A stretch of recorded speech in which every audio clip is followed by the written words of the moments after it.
Sidang Isbat 1 Ramadan. Detik-detik menantikan pelaksanaan sidang Isbat. Hasil sidang Isbat diperkirakan akan berbeda, yaitu teman-teman Muhammadiyah akan sudah mengumumkan ya teman-teman Muhammadiyah bahwa Ramadan itu bertepatan 11 Maret 2024 berdasarkan hisab, sementara teman-teman NU, Kementerian Agama, BRIN, dan berbagai macam lembaga yang lain kemungkinan akan 12 Maret 2024 itu adalah 1 Ramadannya. Jadi ada dua ya, ada yang 11 Maret Muhammadiyah dan lain-lain, kemudian 12 Maret yang 1 Ramadannya NU dan lain-lain. Meski demikian kita menunggu resminya sidang isbat dilaksanakan 10 Maret 2024 17.00 ya. Pengumumannya mungkin 19.00, terlalu malam untuk Indonesia Timur yang teman-teman kita di Irian ya, terlalu lambat ya. Muhammadiyah sudah jauh hari, 11 Maret, 1 Ramadan, dan 10 April adalah Idul Fitri. Untuk Idul Fitri tampaknya serentak 10 April. Sementara NU dan Kementerian Agama dan Perses akan menunggu nanti sore atau nanti malam pernyataan resminya yang kemungkinan 1 Ramadan adalah 12 Maretnya. Kenapa berbeda? Karena dari perhitungannya semua sepakat bahwa ketinggian hilal itu di Jogja sekitar 1 derajat. Di Bandung 1,2 derajat barangkali ya. Di Jakarta 1,7 derajat.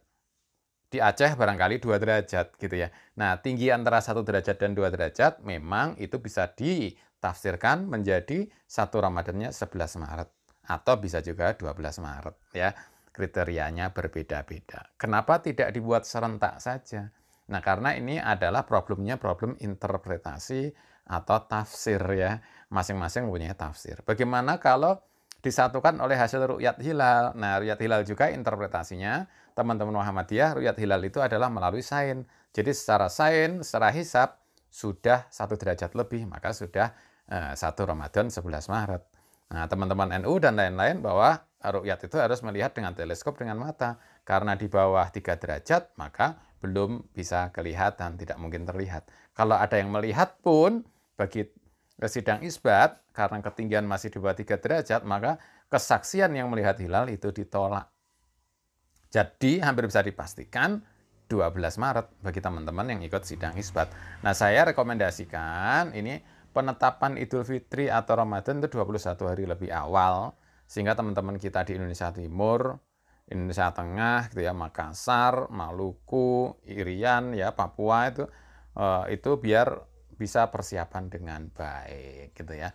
Berdasarkan sejarah memang tinggi hilal antara 0,9 sampai 7,4 ya, 1 derajat sampai 7 derajat itu kadang terlihat, kadang tidak terlihat. Maka lebih detail rekomendasi saya adalah begini, kita bermusyawarah NU, Muhammadiyah, Kementerian Agama dan lain-lain menetapkan kriteria awal haraki. Haraki ini dinamis ya, misal 1 derajat. Nah, kalau 1 derajat ini sudah ditetapkan, maka secara hisab bisa dipastikan 21 hari lebih awal.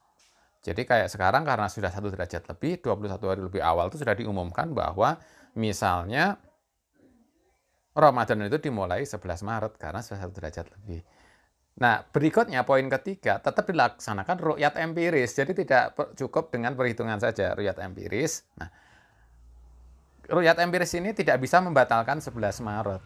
11 Maret tetap sudah awal puasa, misalnya gitu ya. Idul Fitri juga gitu, karena sudah ditetapkan oleh haraki awal. Nah, ru'yat empiris ini berpengaruh, ya semua ditampung datanya, berpengaruh untuk menetapkan kriteria yang baru untuk tahun depan. Gitu ya. Kalau 1 derajat tadi ternyata ru'yat empirisnya itu ada yang berhasil melihat dan verifikasi dan divalidasi sah, kalau 1 derajat ada yang melihat, maka tahun depan bisa diturunkan kriterianya. Mungkin 0,9 atau 0,8. Gitu dong. Ya dong, karena kan berhasil melihat 1 derajat.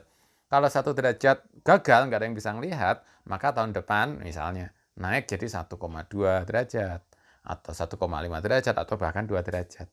Jadi poin kelima kembali musyawarah untuk menetapkan kriteria baru dan Idul Fitri atau Ramadan tahun depannya. Nah, proses ini berulang secara dinamis. Dengan demikian bisa sepakat, bisa serentak. Ya, terima kasih. Bagaimana menurut Anda? Silahkan tulis komen di bawah ini. Silahkan like, subscribe, dan share. Tetap respect dan toleransi.